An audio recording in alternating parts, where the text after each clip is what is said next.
નમસ્કાર બાળકો. હવે ચેપ્ટર 4 એમાં આ ચેપ્ટરનો છેલ્લો ટોપિક નંબર 4.11 નિયમિત વર્તુળ ગતિ. નિયમિત વર્તુળ ગતિ. ચાલો, નિયમિત વર્તુળ ગતિ. હવે આમાં એક જ થિયરી છે. એ થિયરી આ રીતે પૂછાય, એક જ થિયરી છે આમાં. ચાલો, નિયમિત વર્તુળ ગતિની વ્યાખ્યા આપી. નિયમિત વર્તુળમય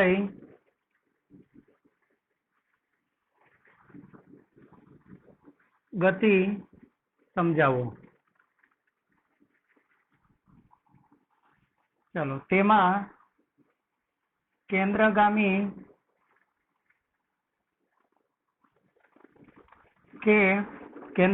પ્રવેગનું સૂત્ર તારવો. કેન્દ્રગામી કે ત્રિજ્યાવર્તી એ આપણે પછી વાત કરશું.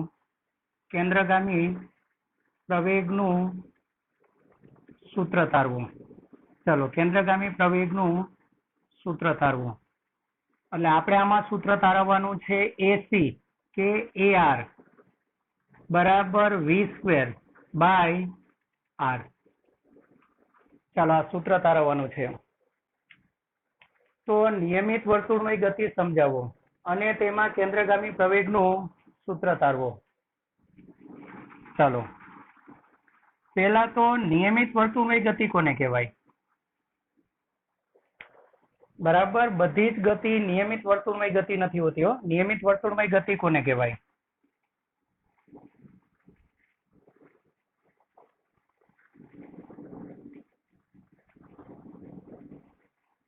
ચાલો, હવે ધારો કે કોઈ એક કણ વિષમઘડી દિશામાં વર્તુળાકાર માર્ગ પર નિયમિત વર્તુળમય ગતિમાં બે ખાસિયત હોવી જોઈએ. બરાબર, એક તો માર્ગ કેવો હોવો જોઈએ? વર્તુળાકાર. અને ફરવાની ઝડપ છે ને અચળ હોવી જોઈએ. ઝડપ અચળ હોવી જોઈએ. દાખલા તરીકે સૂર્યની ફરતે બધા ગ્રહોની ફરવાની ઝડપ અચળ છે.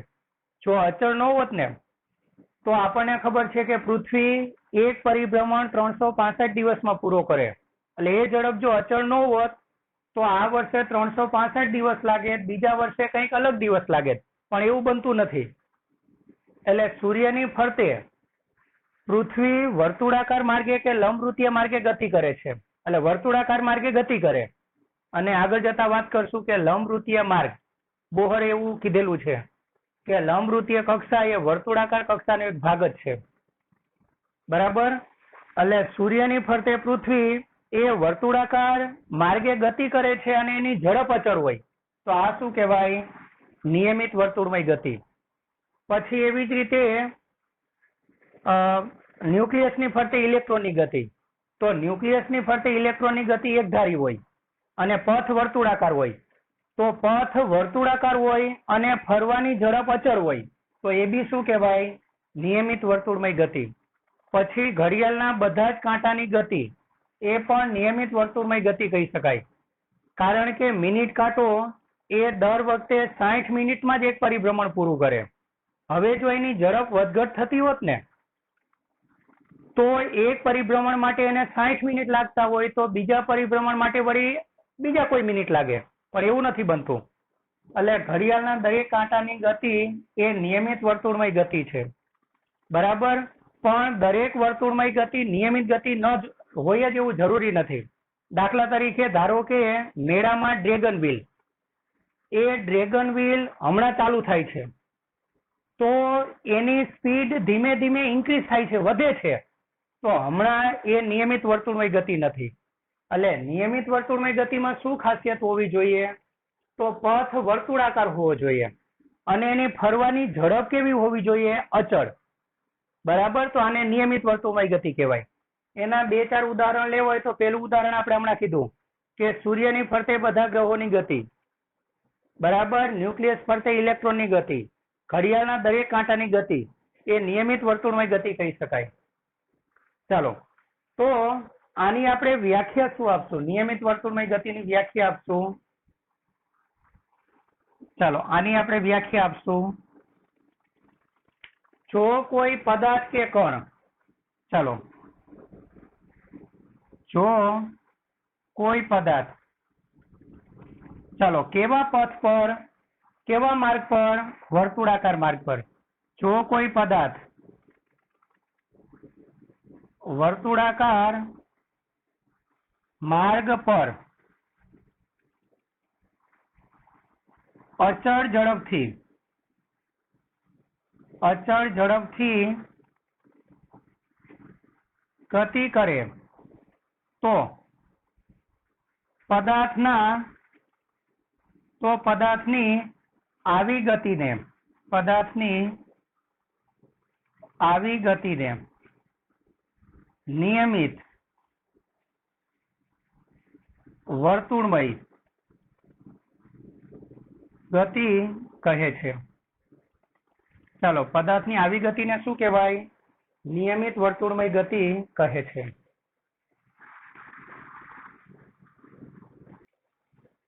આપણે એક પદાર્થ, ચાલો, વર્તુળમય ગતિ એટલે વર્તુળને બે વસ્તુ ધારો, એનું કેન્દ્ર સી અને ત્રિજ્યા કેપિટલ આર ધારશું. ત્રિજ્યા કેટલી ધારશું? Capital R. ચાલો, સી કેન્દ્ર વાળા અને આર ત્રિજ્યા વાળા વર્તુળાકાર માર્ગ પર કેટલી અચળ ઝડપથી, જે અચળ ઝડપ છે તે આપણે વી ધારશું. કેટલી, કઈ ધારશું? વી. ચાલો, આકૃતિનું વર્ણન કરશું. આકૃતિમાં દર્શાવ્યા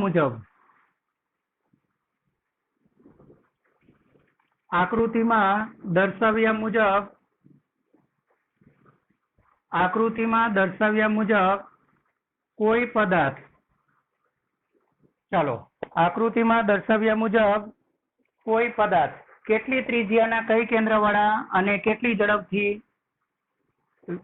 વ્યાખ્યામાં જે કીધેલું છે તે વર્તુળાકાર માર્ગ માટે બે વસ્તુ ધારી લ્યો, કેન્દ્ર સી અને ત્રિજ્યા આર.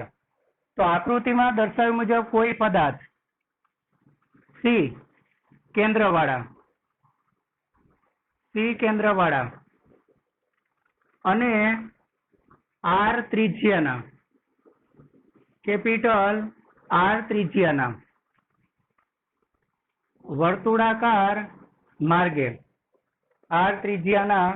વર્તુળાકાર માર્ગ પર, ચાલો, અને અચળ ઝડપ કઈ ધારી લેશું? વી. વર્તુળાકાર માર્ગ પર વી જેટલી અચળ ઝડપથી ગતિ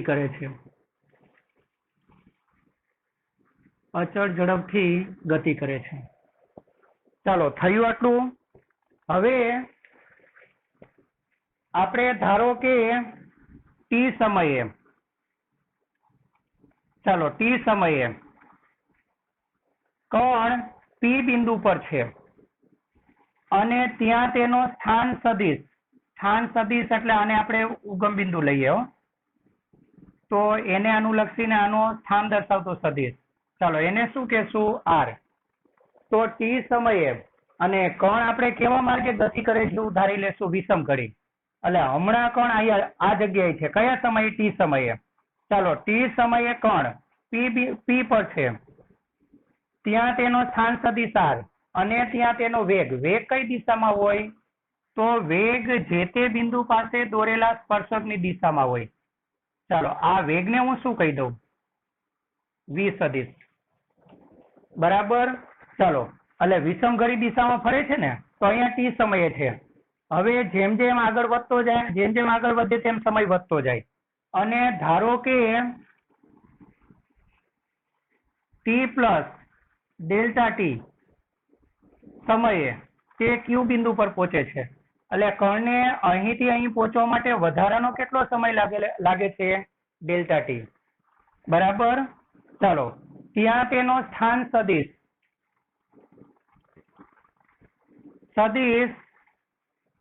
આને આપણે V1 તો એને અનુરૂપ R1 કહીએ. ત્યાં તેનો સ્થાન સદિશ R2 અને ત્યાં તેનો વેગ, ચાલો, તેનો વેગ સદિશ આ કયો ધારી લેશું? અને આ જગ્યાએ વેગ સદિશની લંબાઈ કેવી હશે? કારણ કે વેગ સદિશનું મૂલ્ય એટલે ઝડપ. ઝડપ અચળ ને, અને ઝડપ અચળ હોય એટલે અહીંયા ધારો કે ઝડપ 20 મીટર પર સેકન્ડ હોય તો અહીંયા બી 20 મીટર પર સેકન્ડ જ હોય. એટલે આ બંને લંબાઈ સરખી આવશે. ચાલો આ વેગ સદિશને હું શું કહું? v2 સદિશ. બરાબર. અને આ દરમિયાન આંતરેલો ખૂણો એ ડેલ્ટા થીટા લઈ લેશું. કયો લઈ લેશું? Delta theta. ચાલો આનું આ અને આ એવી જ રીતે R2 V2 અને Q. ચાલો આનું વર્ણન કરવાનું છે. ધારો કે t બરાબર અથવા t સમયે, અને t બરાબર t કહેશો તોય વાંધો નહીં, ખાલી એટલું t કહેશો તોય વાંધો નહીં. ધારો કે t સમયે આપણે અહીંયા પદાર્થ લખેલો છે તો છેક સુધી પદાર્થ શબ્દ વાપરજો. કણ લખેલો હોય તો છેક સુધી કણ. ધારો કે t સમયે પદાર્થ ચાલો કયા બિંદુ પર છે? P પર છે. જ્યાં તેનો સ્થાન સદિશ, ચાલો સ્થાન સદિશ કયો છે? R1 સદિશ. અને વેગ સદિશ કયો છે? V1. સ્થાન સદિશ R1 અને વેગ બોલો એટલે એમાં દિશા પણ આવી જાય, એટલે વેગ સદિશ નો બોલો તોય ચાલે હો. અને ત્યાં તેનો વેગ V1 છે. ચાલો તથા t પ્લસ ડેલ્ટા t સમયે કણ ચાલો ક્યાં પહોંચે છે? Q પર છે. જ્યાં તેનો સ્થાન સદિશ ચાલો આપણે કયો લીધેલો છે? R2 સદિશ. અને વેગ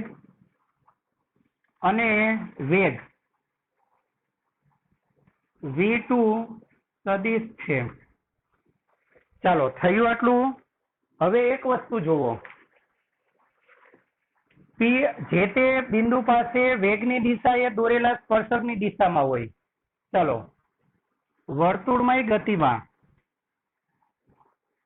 બરાબર. એટલે અહીં ચાલો આ વેગની દિશા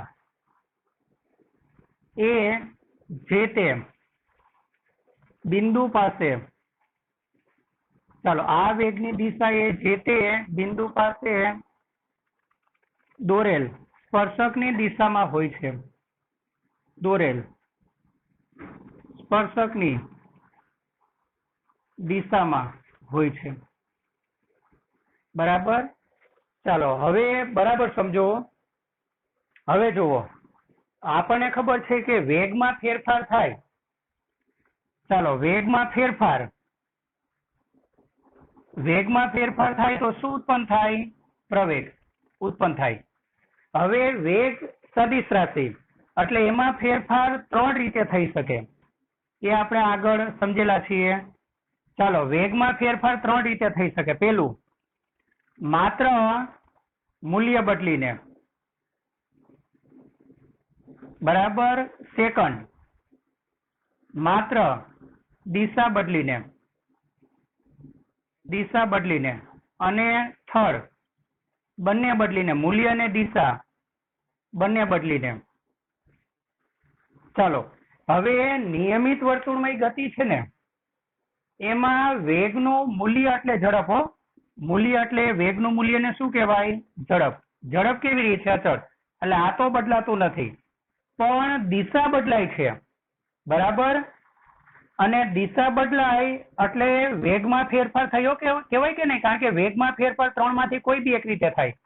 એમાં દિશા બદલાય છે એટલે વેગમાં ફેરફાર થાય. વેગમાં ફેરફાર થાય તો આ પદાર્થની ગતિ કે નિયમિત વર્તુળમય ગતિ એ કેવી ગતિ કહેવાય? પ્રવેગી ગતિ.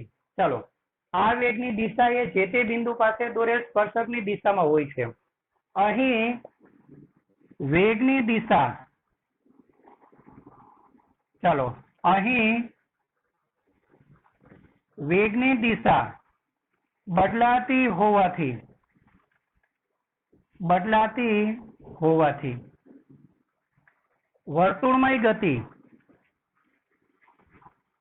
હોવાથી નિયમિત વર્તુળમય ગતિ એ કેવી ગતિ ગણાય? ગતિ એ પ્રવેગી ગતિ છે.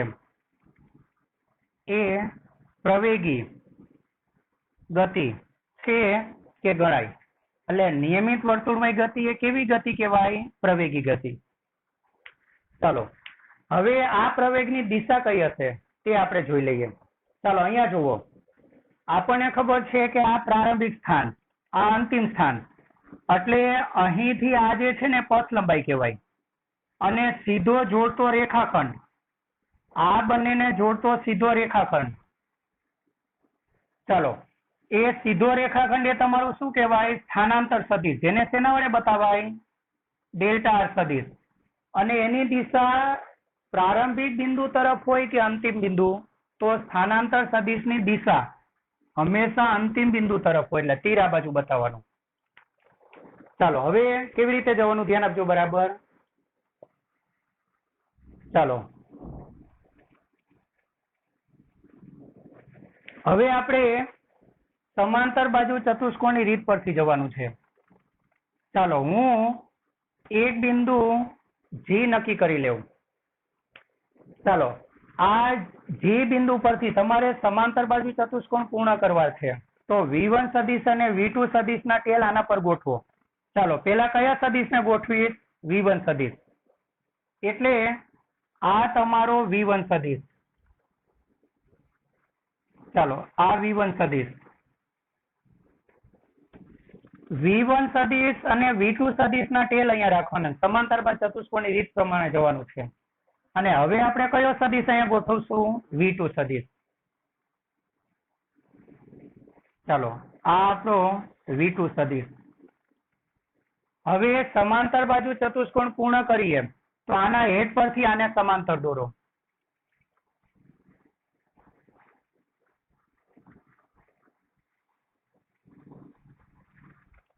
બરાબર.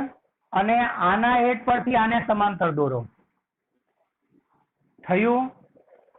હવે પ્રવેગમાં આપણને ખબર છે કે પ્રવેગમાં વેગનો તફાવત જોઈએ. તો આ વિકર્ણ છે ને એ સરવાળો બતાવે.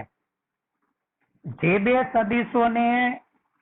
બે સદિશોના ટેલ આપણે જે બિંદુ પાસે રાખેલા હોય એ બિંદુમાંથી પસાર થતો વિકર્ણ એ સરવાળો બતાવે. અને બીજો વિકર્ણ છે ને એ બાદબાકી બતાવે. એટલે આ જે છે ને આ V1 પ્લસ V2 બતાવે. અને આ શું બતાવે? ચાલો પ્રવેગમાં તો વેગનો ફેરફાર જોઈએ ને, એટલે આ તમારું V1 પ્લસ V2 કહેવાય. આ શું કહેવાય? આ બાદબાકી કહેવાય, આ સરવાળો. બાદબાકીમાં પેલા અંતિમ લેવાય, એટલે આ તમારું શું કહેવાય? ડેલ્ટા V સદિશ. ચાલો ડેલ્ટા V સદિશ એટલે V2 સદિશ માઇનસ V1 સદિશ. અને આ તમારું V1 પ્લસ V2 કહેવાય. પણ આપણે તો વેગનો ફેરફાર જોઈએ. ચાલો બરાબર.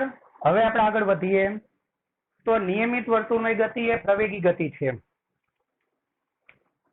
ચાલો હવે એક વસ્તુ તમે જોજો. આપણને ખબર છે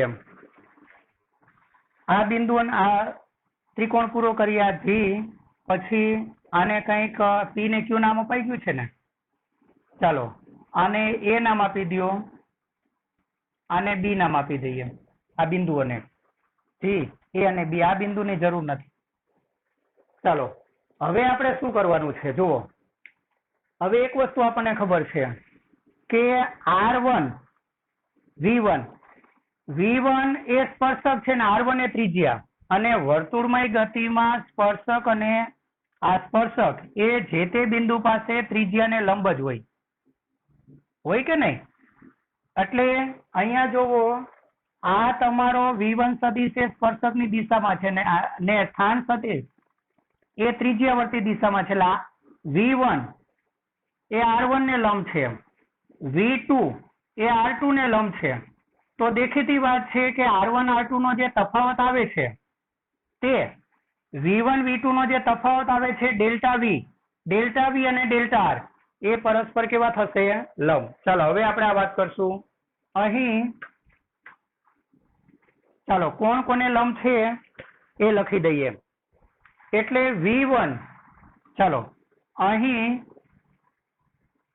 V1 લંબ R1 તથા V2 લંબ R2 છે. એટલે V1 એ R1 ને લંબ છે અને V2 એ R2 ને લંબ છે. V2 લંબ R2. આથી ડેલ્ટા V સદિશ એ ડેલ્ટા R ને કેવો થશે? લંબ. આથી ડેલ્ટા V સદિશ એ ડેલ્ટા R સદિશ ને લંબ થશે. ચાલો લંબ થશે. હવે સરેરાશ પ્રવેગ, ચાલો માટે સરેરાશ પ્રવેગ, ચાલો સરેરાશ પ્રવેગ એ સરેરાશ પ્રવેગનું સૂત્ર આપણને ખબર છે, કોણીય કૌંસમાં એ બરાબર વેગનો ફેરફાર. વેગનો ફેરફાર એટલે V2 - V1 અને સમયગાળો, ચાલો અહીંયા t અને અહીંયા t પ્લસ ડેલ્ટા t એટલે ડિફરન્સ કેટલાનો આવે છે? ડેલ્ટા t બરાબર. અને સરેરાશ પ્રવેગની દિશા એ વેગની દિશામાં હોય. ચાલો આ V સદિશની દિશા એ ડેલ્ટા V સદિશની દિશામાં હોય છે. ચાલો તો એક વસ્તુ આકૃતિ પરથી તમે જોઈ શકો કે ડેલ્ટા V સદિશની દિશા કેન્દ્ર તરફ આવે છે. જુઓ, અને આપણે એ રીતે દોર્યું છે એટલે કેન્દ્ર. એવું નહીં, તમે અહીંયા દોર્યું હોત ને તો બી કેન્દ્ર તરફ જ આવે. કોઈ બી જગ્યાએ દોરો કેન્દ્ર તરફ જ આવે. ચાલો એટલે ડેલ્ટા V સદિશની દિશા કેન્દ્ર તરફ છે અને ડેલ્ટા V સદિશની દિશામાં જ પ્રવેગ સદિશ હોય. એટલે આના પરથી ખબર પડે પરસ્પર લંબવાળી સ્થિતિ પરથી હો. કારણ કે ડેલ્ટા V સદિશની દિશામાં જ પ્રવેગ હોય તો ડેલ્ટા V સદિશ જો કેન્દ્ર તરફ હોય તો ઓબ્વિયસલી કે પ્રવેગ બી કઈ બાજુ હોય? કેન્દ્ર તરફ. તો આવા પ્રવેગને શું કહેવાય? કેન્દ્રગામી પ્રવેગ. ચાલો એટલે બીજી આકૃતિ આપણે દોરશું અને સમયગાળો સૂક્ષ્મ લઈએ તો કેવો પ્રવેગ મળે આપણને? તત્કાલીન હોય છે. જો ચાલો સમયગાળો શૂન્યવત લઈએ એટલે આપણે આમાં શૂન્યવત લઈને જ જવાનું છે. શૂન્યવત લઈએ તો પ્રવેગ મળે. પ્રવેગ એટલે કે તત્કાલીન પ્રવેગ મળે. પ્રવેગ મળે. ચાલો હવે આ પ્રવેગની દિશા, ચાલો બીજી આકૃતિ આપણે સમજી લઈએ.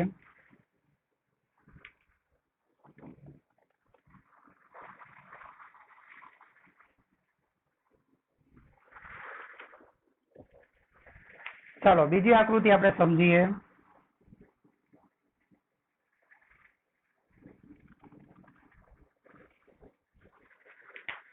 ચાલો કણ કેવા માર્ગે ગતિ કરે છે? વર્તુળાકાર માર્ગે અને વિષમ ઘડી દિશામાં. ધારો કે કણ કોઈ એક સમયે આ જગ્યાએ છે તો ત્યાં તેનો વેગ એ સ્પર્શકની દિશામાં હોય અને હમણાં આપણે કીધું કે પ્રવેગ એ કઈ બાજુ હોય? પ્રવેગની દિશા કઈ હોય? પ્રવેગની દિશા તો અહીંયા આપણે લખી દઈએ.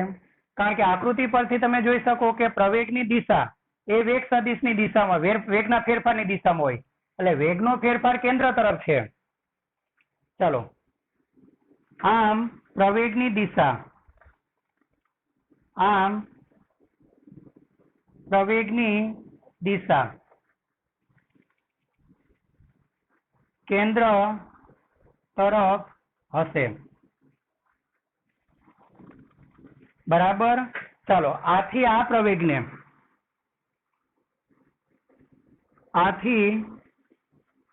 પ્રવેગને કેન્દ્રગામી પ્રવેગ, આ પ્રવેગને કેન્દ્રગામી, ચાલો કેન્દ્રગામી પ્રવેગ. હવે પ્રવેગ માટે સંકેત કયો?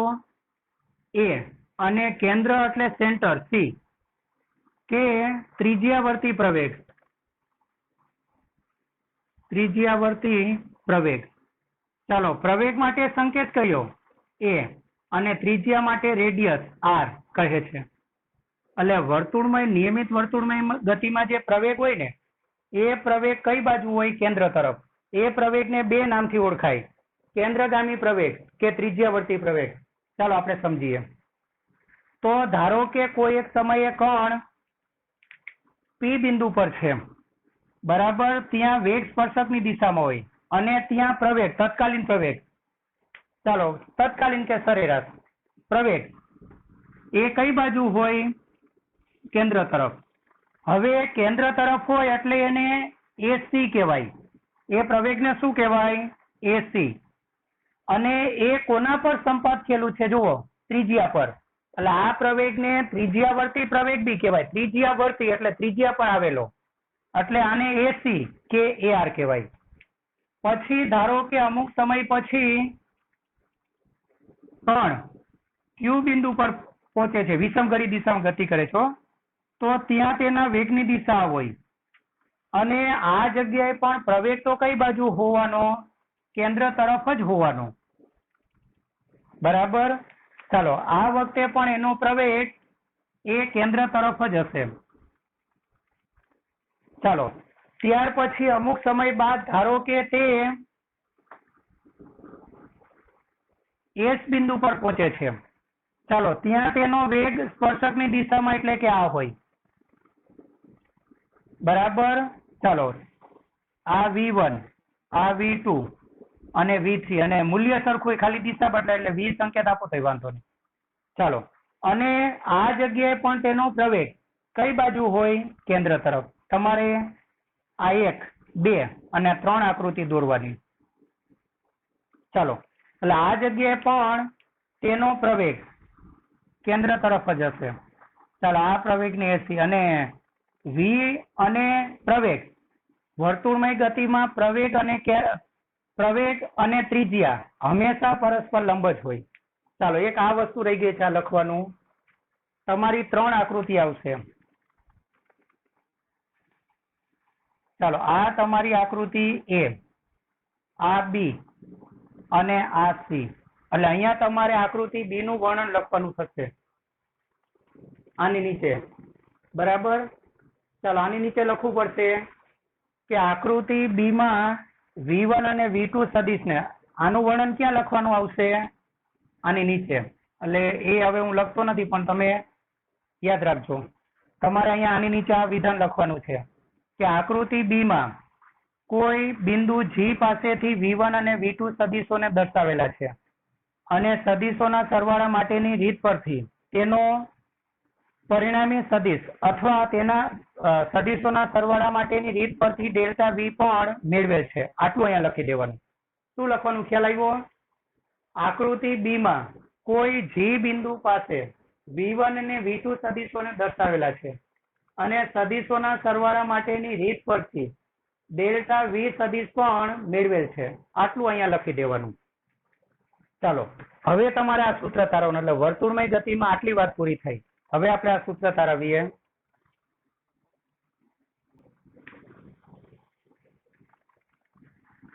ચાલો હવે જુઓ, તમને બે ત્રિકોણ મળે છે. બે ત્રિકોણ મળે છે, ત્રિકોણ CPQ અને ત્રિકોણ GAB એ સમરૂપ ત્રિકોણ કહેવાય, કારણ કે આની વચ્ચેનો જે કોણ હશે ને આ થઈ જશે, બરાબર. કારણ કે વેગનું મૂલ્ય સરખું એટલે આ બંને બાજુ સરખી, બરાબર. આમાં આ બંને સરખું, બંને ત્રિજ્યા કહેવાય. આપણે એ લખી દઈએ. ચાલો અહીં વેગના મૂલ્યને ઝડપ કહેવાય. વેગના મૂલ્યને ઝડપ, ઝડપ કેવી છે? અચળ. અને કયો સંકેત ધારેલો છે ઝડપ માટે? V. ચાલો અહીં V1 સદિશનું મૂલ્ય, V2 સદિશનું મૂલ્ય બરાબર V. ચાલો અને તેવી જ રીતે હવે સ્થાન સદિશનું મૂલ્ય લેશો ને તો કેન્દ્રથી એ બિંદુનું અંતર મળશે, અને કેન્દ્રથી એ બિંદુનું અંતર એટલે આ શું કહેવાય? આ વર્તુળની ત્રિજ્યા ને, જે કઈ ધારેલી છે આપણે? Capital R. ચાલો એટલે R1 સદિશ, બરાબર. R1 સદિશ એટલે અહીંથી આ લંબાઈ, R2 સદિશ એટલે R2 સદિશનું મૂલ્ય એટલે આ લંબાઈ, R2 સદિશનું મૂલ્ય એટલે એ તમારું શું કહેવાય? ત્રિજ્યા. કારણ કે R1 સદિશનું મૂલ્ય એટલે કેન્દ્ર C થી P બિંદુનું અંતર. R2 નું મૂલ્ય એટલે કેન્દ્ર C થી Q બિંદુનું અંતર, એટલે ત્રિજ્યા જ કહેવાય ને.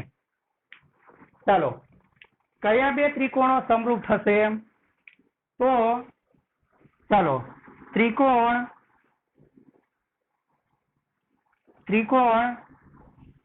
GAB અને ત્રિકોણ, ચાલો આમાં કયો? CPQ. ચાલો, કેવા ત્રિકોણ થશે? સમરૂપ ત્રિકોણ થશે. સમરૂપ ત્રિકોણ થશે. ચાલો, થયું આટલું. હવે આપણે શું કરવાનું છે? ચાલો, આ બંને સમરૂપ ત્રિકોણ થશે એટલે અનુરૂપ બાજુનો ગુણોત્તર સરખો હોય, અને બાજુનો ગુણોત્તર એટલે એમાં લંબાઈ જ લેવાય, અધિશ્રુપ જ લેવાય. ચાલો, પેલા હું કયો ગુણોત્તર લઈ લઈશ? ડેલ્ટા વી નો મૂલ્ય એટલે આ બાજુની લંબાઈ, કારણ કે ડેલ્ટા થીટા આ બી ડેલ્ટા થીટા ને આ બી ડેલ્ટા થીટા, તો સરખા ખૂણાની સામેની બાજુ સરખી હોય એટલે ડેલ્ટા વી નું જેટલું માપ હશે ડેલ્ટા આર નું માપ બી એટલું જ હશે ને. ચાલો, શું લખશું? અને મૂલ્ય લેવાય એટલે તીર નો કરતા ભૂલે ચૂકે બી. ડેલ્ટા વી બરાબર કયું માપ સરખું હશે? Delta R. ચાલો, is equal to V1 upon R1. ચાલો, આનું જેટલું માપ હશે એટલું જ આ હશે, V1 R1. અનુરૂપ બાજુનો ગુણોત્તર સરખો. ચાલો, આમાંથી ડેલ્ટા વી ને સૂત્રનો કરતા બનાવો. માટે delta v is equal to, પણ V1 બરાબર શું? V1 એટલે આનું મૂલ્ય. આને હું તીર કાઢ નાખું તો V1 જ કહેવાય ને, બરાબર V. ચાલો, આ તમારું V કહેવાય, અને R1 એટલે R. ચાલો, થશે આટલું. એટલે આ આપણે ઉપરથી કિંમત મૂક્યું. હવે આમાંથી ડેલ્ટા વી ને સૂત્રનો કરતા બનાવો એટલે ડેલ્ટા આર ગુણાકારમાં જાય, એટલે V/R ઇન્ટુ ડેલ્ટા આર. પરિણામ નંબર આપો 1. ચાલો, હવે તમારે મૂલ્ય જ લેવાનું. ચાલો, હવે પ્રવેગ, પણ એ પ્રવેગને કયો પ્રવેગ કહેવાનો છે? ત્રિજ્યાવર્તી કે કેન્દ્રગામી? હવે કેન્દ્રગામી કે ત્રિજ્યાવર્તી પ્રવેગ. ચાલો, કેન્દ્રગામી પ્રવેગ લઉં તો AC લખાય, અને ત્રિજ્યાવર્તી પ્રવેગ લઉં તો શું લખાય? AR. બંને વસ્તુ એકની એક જ. તો આમાં તમારે શું લેવું પડે? લિમિટ ને. હવે મૂલ્ય છે એટલા તીર કાઢ નાખજો. આમાં લિમિટ લઈને મૂકી દો, શૂન્યવત કરી નાખો, કારણ કે આપણે સરેરાશ પરથી તત્કાલીન, એટલે આમાં લિમિટ લખી દો. ચાલો, લિમિટ ડેલ્ટા ટી ટેન્સ 0. આ સદિશ રૂપે હતું, આ અદિશ રૂપે છે એટલે તીર નો કરતા શું લખશું? Delta v by delta t. મેં શું કર્યું? ખ્યાલ આવ્યો? આમાં લિમિટ લઈ લીધી એટલે સરેરાશ પ્રવેગ એ કયો બની ગયો? તત્કાલીન. પણ એ તત્કાલીન પ્રવેગ એટલે તમારો કયો? અહીંયા જે પ્રવેગ હોય તે કયો? ત્રિજ્યાવર્તી કે કેન્દ્રગામી. એટલે SC કે R લખી દીધું, અને અદિશ રૂપે છે એટલે આ બધા તીર કાઢી નાખેલા છે. ચાલો, ખ્યાલ આવ્યો શું કર્યું? હવે પરિણામ 1 પરથી ડેલ્ટા વી ની કિંમત મૂકી દો. ડેલ્ટા વી ની અહીંયા તમને જે ઉપર ડેલ્ટા વી દેખાય છે તેની કિંમત મૂકી દો. ચાલો, પરિણામ 1 પરથી અહીંયાથી એ કિંમત મૂકી દો. ચાલો, પરિણામ 1 પરથી ડેલ્ટા વી ની કિંમત મૂકતા તો તમારું હવે એક જ લખી દઉં, પણ યાદ રાખજો AC કે AR બંને સંકેત અપાય. AC. ચાલો, બરાબર શું? કેન્દ્રગામી પ્રવેગ AC બરાબર. ચાલો, ડેલ્ટા વી ની જગ્યાએ શું લખશું? લિમિટ અત્યારે રહેવા દો. Limit delta t tends to 0. Delta v ની જગ્યાએ શું લખશું? V/R ઇન્ટુ ડેલ્ટા આર, અને હજુ આમાં શું રહી ગયું છે? છેદમાં ડેલ્ટા ટી. ચાલો, હવે આ તો અચળ વસ્તુ, કારણ કે એમાં ફેરફાર વાળું પદ ડી નથી લાગેલું, જો એટલે અચળ કહેવાય. અને ઝડપ અને ત્રિજ્યા તો અચળ જ રહેવાય ને. આ ઝડપ કહેવાય, આ ત્રિજ્યા અચળ. ચાલો, એટલે આમાંથી બહાર શું આવી જશે? VR. અને લિમિટ દૂર કરવું એટલે ડેલ્ટા ની જગ્યાએ શું લખાય? DR by dt. આને શું કહેવાય? અહીંયા જો તીર હોત ને તો સ્થાનાંતર સદિશનો સમયની સાપેક્ષે વિકલન તો એ વેગ સદિશ કહેવાય, પણ તીર નથી. બરાબર, એટલે ચાલો અંતરનું સમયની સાપેક્ષે વિકલન એટલે આ ઝડપ કહેવાય, એટલે આ તમારું પદ v કહેવાય, ઝડપ. ચાલો આ v/r અને આ તમારું v કહેવાય, એટલે તમારું સૂત્ર શું આવી ગયું? v²/r. ચાલો v²/r જે કેન્દ્રગામી પ્રવેગનું સૂત્ર છે. હવે એક અગત્યની વસ્તુ, પદાર્થ આ જગ્યાએ હોય કે આ જગ્યાએ હોય કે આ જગ્યાએ ઝડપ અચળ હશે અને ત્રિજ્યા બી અચળ છે. બરાબર, આ બંને પદ અચળ ને તો પ્રવેગ અચળ હશે, પણ પ્રવેગનું મૂલ્ય અચળ છે, પણ દિશા સતત બદલાય. કારણ કે જ્યારે પી બિંદુ પાસે હશે ને ત્યારે પ્રવેગની દિશા, જ્યારે પી બિંદુ પાસે હશે ત્યારે પ્રવેગની દિશા એ બીજા ચરણ તરફ હશે. ક્યુ બિંદુ પાસે હશે ત્યારે પ્રવેગની દિશા એ જુઓ, તીર જુઓ, ત્રીજા ચરણ તરફ હશે. એસ બિંદુ પાસે હશે, આ ક્યુ બિંદુ પાસે આ એસ, ત્યારે પ્રવેગની દિશા એ ચોથા ચરણ તરફ હશે, એટલે કે કેન્દ્ર તરફ. એટલે પ્રવેગનું મૂલ્ય અચળ રહે છે જુઓ, પણ એની દિશા સતત કેન્દ્ર તરફ બદલાય. અને પ્રવેગ સદિશ રાશિ એટલે એને બે વસ્તુ અચળ હોય તોય અચળ કહેવાય. કઈ બે વસ્તુ અચળ હોય? મૂલ્ય અને દિશા. તો પ્રવેગનું મૂલ્ય અચળ છે પણ દિશા સતત કેન્દ્ર તરફ બદલાય છે, આથી પ્રવેગ સદિશ અચળ નથી. ચાલો બરાબર, એટલે વિધાન અગત્યનું આ લખશું. આમ પ્રવેગનું મૂલ્ય, આને કેન્દ્રગામી પ્રવેગ કહેવાય. પ્રવેગ એટલે અહીંયા કેન્દ્રગામી કે ત્રિજ્યાવર્તી. આમ કેન્દ્રગામી પ્રવેગનું મૂલ્ય અચળ છે, પરંતુ તેની દિશા સતત કેન્દ્ર તરફ, ઉપર લખી દઉં, કેન્દ્ર તરફ ચાલો બદલાતી રહે છે, કેન્દ્ર તરફ બદલાતી રહે છે. આથી તેનો પ્રવેગ સદિશ અચળ છે કે નથી? નથી. તેનો પ્રવેગ સદિશ અચળ નથી. સદિશ ક્યારે અચળ કહેવાય? મૂલ્ય અને દિશા એક પણ ન બદલાતું હોય.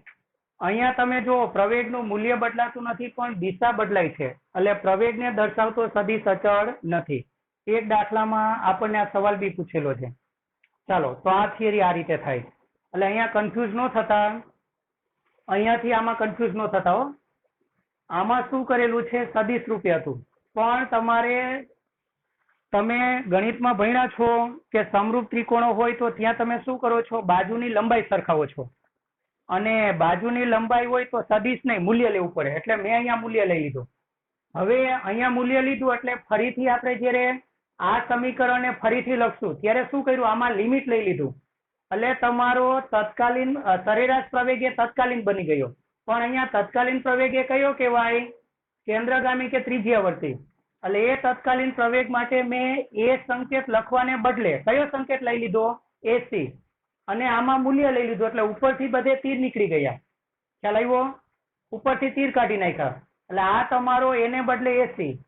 ચાલો delta v by delta t, પણ સૂક્ષ્મ સમયગાળો લઈને જવાનો છે એટલે આગળ લિમિટ લખી દીધું, અને અહીંયાથી બી મેં તીર કાઢી નાખ્યું. બરાબર, અને પછી ડેલ્ટા વી ની ઉપરથી કિંમત મૂકી, સાદુરૂપ આપ્યું, અને એમાં dr બાય dt એટલે ઝડપ કહેવાય. ઝડપ બે વખત આવે એટલે સ્ક્વેર. તો કેન્દ્રગામી પ્રવેગનું સૂત્ર તમને આ મળશે, એસી બરાબર v²/r. એમાં તમારે આ ત્રણ આકૃતિ દોરવાની થાય. બરાબર, આ આકૃતિ દોરવાની નથી. ચાલો આ થિયરી આ રીતે કરવી.